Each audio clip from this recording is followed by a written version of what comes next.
A-list celebrity, Hollywood, international, or like even here, speak about something, and I've resonated or connected with that, and I was like, oh, they're feeling it as well. So it happens with all of us.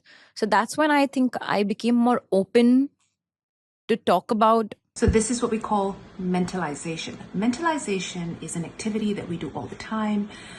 This could be you having a difficult day, picking up the phone and calling a loved one or a friend to understand their perspective on things as you share your lived experiences. Mentalization is incredibly important because it helps us understand ourselves. It helps us understand other people. It helps us regulate our emotions and impulses.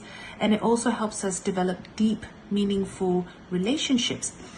And as I said, we do this by taking somebody else's perspective on our experience. And in most instances, what we're seeking is a normalization and a validation of our internal world. Having any specific anxiety. And also I was recently clinically diagnosed with it. So I had a proper backing for me to not just say I'm just having an anxious day. Okay. It's not just that. ADHD and anxiety. And I actually seeked it out only because I was actually finding it very hard. My body was heating up in social gatherings and I was like physically responding to it.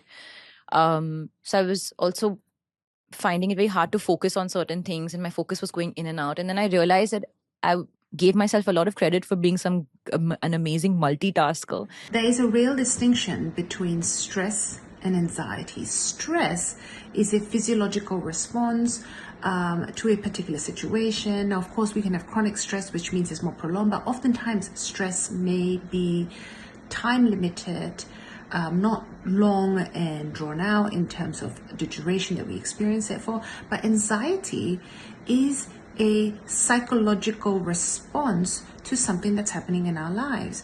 Our body and our mind is trying to communicate to us that something's going on, that we're suppressing certain emotions, or we're not identifying certain things that are happening in our lives, perhaps interactions with other people, where we're at, what we're doing to ourselves, unmet emotional needs that are contributing to a psychological crisis, and is our body's way to get us to pay attention to our inner world.